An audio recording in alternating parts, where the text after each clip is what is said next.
On March 14, 2022, at 2:03 a.m., Derek Wallace, age 42, a mechanic employed at a private auto repair garage in Baltimore, Maryland, received a phone call from a city police line.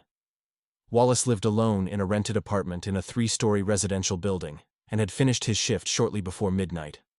The caller identified himself as Desk Sergeant Martin Cole and stated that Wallace's daughter, Kira Wallace, age 19, a community college student and part-time cafe cashier, had been arrested after a disturbance at a private party.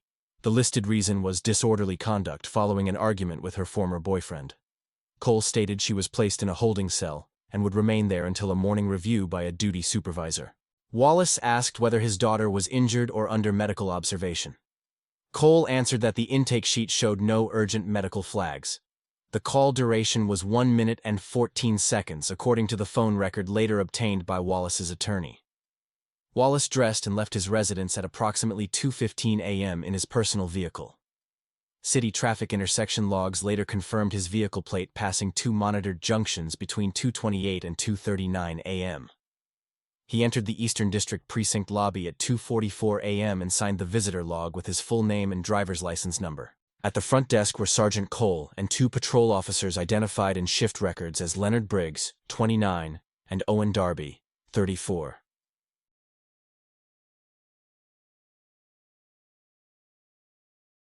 Wallace requested immediate access to his daughter.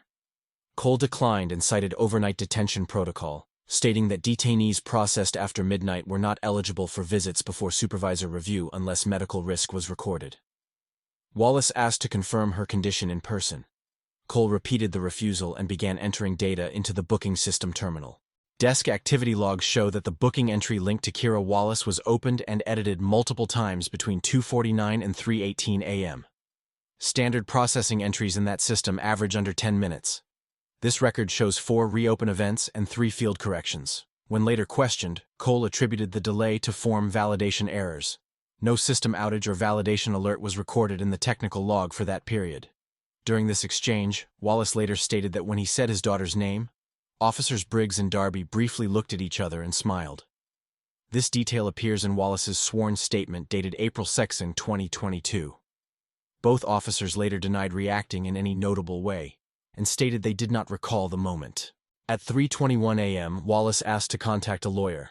Cole responded that legal counsel could be arranged during the morning hearing window and added the statement, "She's safe right now." Desk audio confirms similar wording. Wallace insisted on at least speaking to his daughter through the door or by phone. Cole declined again and pointed to the posted detention rules sheet behind the desk window. From 3:30 a.m. forward, Wallace remained seated on a corridor bench within view of the desk area. Camera timestamps confirm he did not leave the secured lobby zone. Cell assignment records show 3 detainees held at that time. Kira Wallace, booked at 1:38 a.m. for disorderly conduct. Daniel Rios, 34, classified as a registered police informant, booked at 11:52 p.m. on a parole status hold. And Marcus Lyle, 27, booked at 12:21 a.m. on an outstanding warrant. The placement chart indicates Wallace assigned to Cell B2 and Rios to Cell B1, adjacent units on the same corridor. Between 3:30 a.m. and 5:15 a.m., door control logs show no external transfers in or out of the detention corridor. No ambulance or outside medical team was requested during that window. Wallace remained in the corridor area and made 2 additional verbal requests for status updates at approximately 4:10 a.m. and 4:46 a.m. Both were answered by Officer Darby with the phrase, "Processing continues." At 5:17 a.m., the internal hallway audio channel covering the detention corridor captured a short, high-intensity vocal sound consistent with a human scream, duration under 2 seconds, followed by silence. The waveform record was later preserved as part of the internal file. Wallace immediately stood and moved toward the secured access door. Video shows Officer Darby stepping between Wallace and the door and extending his arm to block further movement. At 5:18 a.m., Sergeant Cole exited a rear office holding a portable radio unit. Radio dispatch logs show a transmission from Cole requesting a medical check in detention without naming a detainee. The on-site medical orderly on night rotation, Kevin Draper, 46, acknowledged at 5:19 a.m. Wallace asked Cole what had happened. According to Wallace's later testimony, Cole answered, "Incident in the cells, not your concern." Cole confirmed during internal questioning that he used similar language but stated he did not recall Wallace's exact wording. Access control records show Draper and Officer Briggs entering the detention corridor at 5:22 a.m. and exiting at 5:33 a.m. No emergency transport order was filed. The medical check form completed at 5:41 a.m. lists one detainee evaluated and marked stable for release review. The name field in the archived copy is partially obscured, but the booking number corresponds to Kira Wallace. At 5:37 a.m., Kira Wallace was escorted to the desk area by Officer Briggs. Release intake photographs taken at that moment show visible marks on the neck area and damage to her clothing consistent with tearing. No prior injury marks are noted in the original intake photo taken at 1:41 a.m. Wallace approached and attempted physical contact. According to both his and Briggs's statements, Kira stepped backward and avoided contact. She did not respond to direct questions and did not speak. Sergeant Cole presented a release form at 5:42 a.m., stating that charges were dropped due to insufficient grounds for continuation. The supervisor authorization field contains Cole's badge number. Wallace asked for an explanation regarding the earlier scream and his daughter's condition. Cole replied, "Review decision completed. She is cleared for release." No further details were provided. From March 14 to March 17, 2022, Kira Wallace, 19, remained mostly nonverbal. According to Derek Wallace's written statement, she stayed in his apartment and did not initiate conversation, did not use her phone, and reacted to questions with short gestures or no response. He reported that she slept irregularly and avoided physical contact. On March 15 at 11:20 a.m., Derek scheduled a medical examination at a private urgent care clinic in Baltimore. Intake records list visible bruising on the neck and inner arms, superficial abrasions, and signs consistent with recent assault. The attending physician, Dr. Lyle Brennan, 51, documented the injuries and recommended a forensic exam kit. The kit was completed at 1:05 p.m. the same day and transferred under chain of custody seal to the City Evidence Unit. On March 16, Derek Wallace filed a formal complaint regarding events inside the precinct holding area. The complaint was registered at 9:32 a.m. and routed to Internal Affairs. The assigned investigator was Detective Rosa Garcia, 38, from the Departmental Review Division. Garcia interviewed Derek at 2:10 p.m. Audio from that interview shows her initial questions focused on Kira's behavior before arrest. She asked whether Kira had consumed alcohol, whether she had a history of confrontational behavior, and whether she had requested contact with any detainee while in custody. Derek responded that those questions ignored the documented injuries. Garcia replied, "Sequence matters. Consent and conduct are evaluated step by step." At 3:02 p.m., Garcia informed Derek that another detainee was held in the adjacent cell during the same time window. Daniel Rios, 34, listed in department files as a registered confidential informant. Garcia stated that Rios had prior convictions for sexual offenses and drug distribution. She added that Rios claimed the contact with Kira Wallace was initiated by her. Derek's response in the recording is, "He was locked up. How does she initiate anything?" Garcia answered that the exact mechanics were under review and referenced possible rule violations by duty staff. Cell assignment records attached to the internal file show Wallace in B2 and Rios in B1 during overlapping hours. Policy guidelines attached to the same file state that detainees with sexual offense history should be separated and flagged for isolation placement. When asked why this did not occur, Garcia stated, "Preliminary note indicates a placement error by the duty officer during night load balancing. Mixed risk adjacency is only authorized during verified overcrowding." Occupancy logs for that night show 3 detainees total in a corridor, with 8 available cells. On March 17, Derek retained an attorney, Nolan Pierce, 45, a private criminal defense lawyer in Baltimore. Pierce filed preservation requests for all detention records, radio logs, and internal video system files covering March 14, between 1 a.m. and 6 a.m. On March 21, Pierce received a partial records package. Booking histories attached to Daniel Rios show 9 arrests between May 2019 and February 2022 for narcotics, assault, and parole violations, with no resulting convictions after plea withdrawals or dismissals. Informant compensation vouchers attached to sealed supplements show recurring payments authorized through Supervising Officer Martin Cole. Pierce summarized this pattern in a memo to Derek dated March 22. Repeated custody releases tied to cooperation credits, all approved through the same supervisory channel. The memo listed Cole as handling officer in 6 of the 9 events. Derek presented these findings to Kira on March 23 at approximately 6:40 p.m. According to Derek's later statement, this was the first time she spoke more than a few words. She said that while in the cell corridor, Rios approached the barrier and told her, "They gave the green light. This is a lesson for your daddy."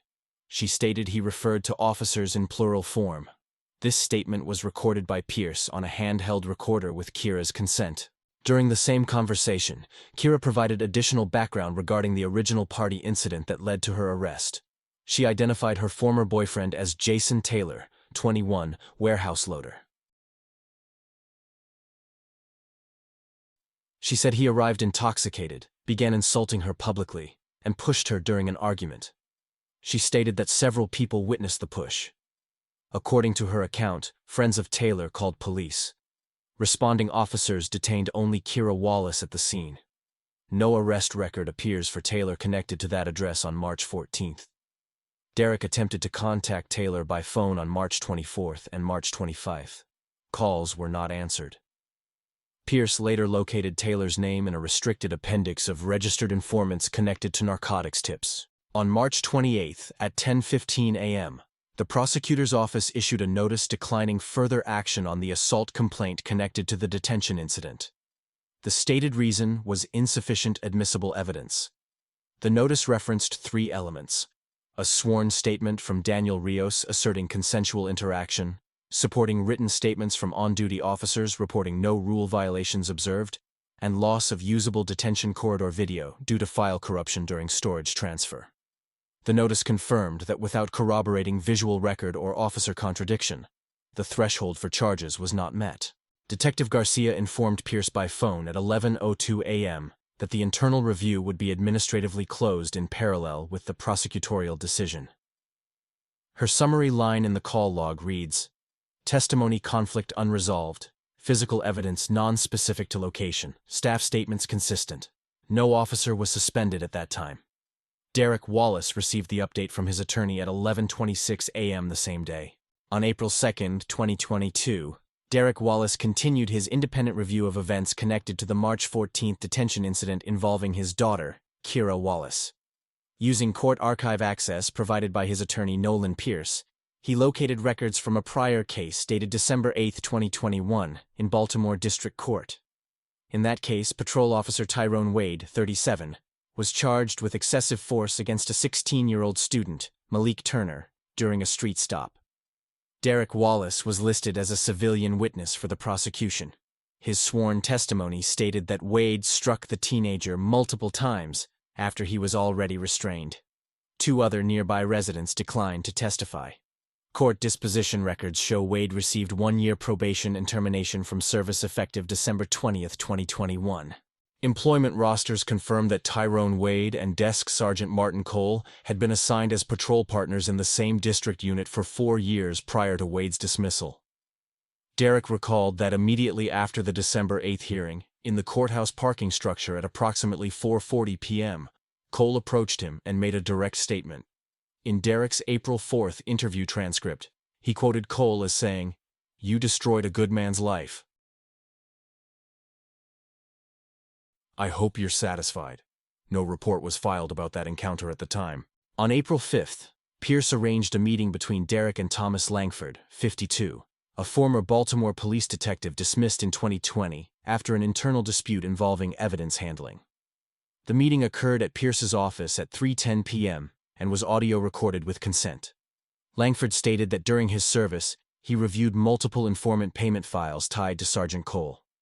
According to Langford, Cole managed a group of repeat confidential informants used not only for drug cases, but also for pressure tactics. Langford described a pattern where certain informants repeatedly avoided charges after providing operational assistance outside formal controlled buys. Langford identified Daniel Rios as one of those informants. He stated, If someone needed to be scared, Rios would show up near them. If leverage was needed, he would deliver information or create it. Langford said internal complaints about this practice were dismissed due to high arrest statistics linked to Cole's informant network. When asked about the detention incident involving Kira Wallace, Langford said it exceeded prior patterns and added, "That reads like retaliation pressure, not random placement." This statement appears in the meeting transcript. Between April 6th and April 12th, Derek and Pierce attempted to identify additional witnesses present in the precinct on March 14th, between 1 a.m. and 6 a.m. Staffing schedules obtained through a records request list, 5 officers assigned to detention supervision that shift. Sergeant Martin Cole, Officer Leonard Briggs, Officer Owen Darby, Officer Caleb Foster, 31, and Detention Officer Jillian Parks, 36. Parks had signed the hourly detention check sheet covering the 5 a.m. block. Her checkbox entry reads, "All secure, no incident observed." On April 14th at 6:20 p.m., Derek Wallace visited Jillian Parks at her listed residence in Baltimore County. According to Derek's later statement and a brief follow-up call record from Pierce, Parks confirmed she spoke with Derek for approximately 8 minutes at her door. Derek asked whether she heard a scream from the detention corridor that morning. Parks reportedly began crying and stated she could not discuss the matter. She said she had children and needed to keep her job. Derek reported that she added one specific sentence. "I was told to write that nothing happened." She refused to give a written statement or meet Pierce. On April 18, 2022, a death report was filed for Jason Taylor, 21, warehouse loader, previously identified by Kira Wallace as her former boyfriend involved in the party dispute. The report states his body was recovered from the Patapsco River. The medical examiner's preliminary ruling dated April 20th lists cause of death as acute drug intoxication. Time of death estimate falls within April 16th. Derek learned of the death on April 21st through a direct inquiry to the clerk's office after repeated failed contact attempts. Informant registry supplements previously obtained by Pierce list Jason Taylor as a low-level confidential source in 2 narcotics tip entries during 2021. Langford reviewed the death summary on April 22nd and told Derek that the timing was operationally significant. In the recorded call, Langford stated, "When connected informants become liabilities, they disappear from the board." He attributed operational control of both Rios and Taylor to Cole based on handler codes in prior documents. No formal link between the death and any officer action was established in official records. On April 27th at 9:12 p.m., an emergency call was placed from Derek Wallace's apartment. He found Kira in the bathroom with a medication overdose and a wrist laceration.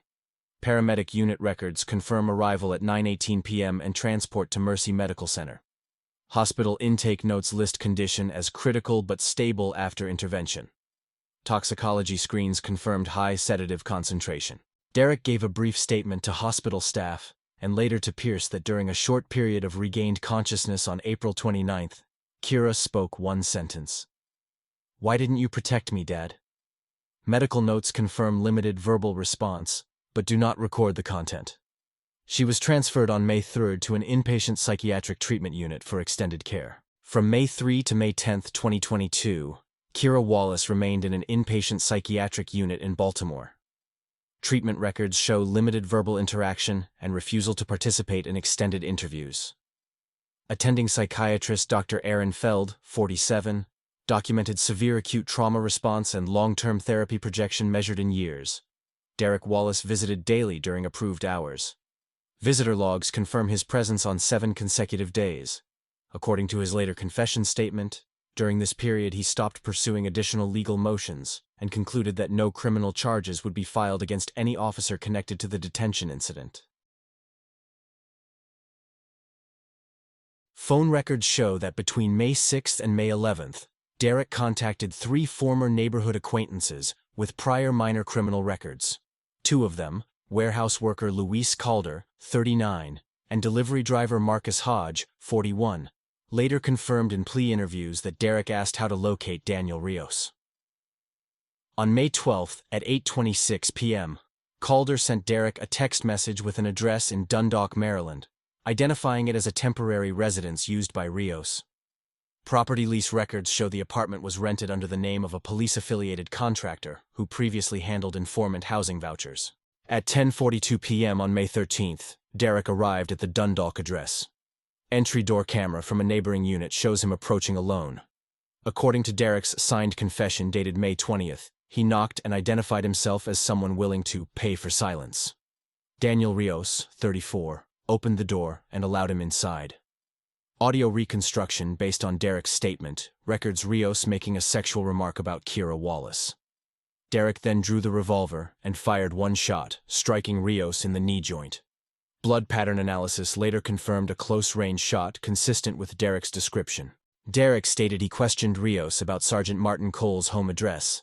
He reported that Rios provided a location in Towson, Maryland. Derek then exited the apartment without rendering aid. At 10:58 p.m., Rios placed a 911 call reporting he had been shot. Call audio captures him naming the girl's father as the shooter. Paramedics arrived at 11:07 p.m. and recorded cardiac arrest on scene. Rios was pronounced dead at 11:19 p.m. due to blood loss complications. At 11:22 p.m., Baltimore County Police issued a suspect alert based on the caller identification and prior complaint records, linking Derek Wallace to Rios. Patrol units were directed to locate Wallace and his vehicle. Automated plate readers logged his car heading north at 11:36 p.m. At 12:08 a.m. on May 14th, Derek arrived at the residence registered to Sergeant Martin Cole, 44, in Towson. Household records show Cole lived there with his spouse, who was documented by travel receipt as staying with relatives that night. According to Derek's confession and later forensic reconstruction, he forced entry through a rear door using a tire iron recovered at the scene. Cole confronted him in a hallway area while reaching toward a secured handgun safe. Derek fired once, missing. Cole stopped and raised his hands. A recorded statement from Derek describes a verbal exchange lasting approximately 40 seconds. In that exchange, Cole admitted personal motive. According to Derek's statement, Cole said Derek's court testimony led to the dismissal of patrol officer Tyrone Wade, and that Wade later died on January 19, 2022. Cole then stated that Wade was not only his former patrol partner, but his younger brother, who had taken his spouse's surname after marriage. Personnel files confirm a family link between Cole and Wade, through birth records attached to an internal benefits document. Derek reported that Cole said, "Your daughter was the price for my brother." This sentence appears verbatim in Derek's signed confession and in the prosecutor's summary of admission. Cole did not deny involvement in informant placement, but did not provide operational detail in the exchange as described. At 12:10 a.m., Derek fired a second shot, striking Cole in the head. Cole was pronounced dead at the scene by responding officers at 12:18 a.m. Two neighbors had already called emergency services after hearing gunfire. Body camera records show Derek seated on the floor near the body, with the revolver placed on the ground within reach. He did not attempt to flee, and complied with arrest commands at 12:16 a.m. Derek Wallace was charged on May 14, 2022, with 2 counts of first-degree murder and related weapons offenses. Interrogation began at 9:30 a.m. with attorney Nolan Pierce present. Derek provided a full narrative confession matching physical evidence timelines. No plea agreement was reached. Trial concluded on February 3, 2023, in Baltimore Circuit Court. The jury returned guilty verdicts on both murder counts. Sentencing order imposed life imprisonment without parole eligibility.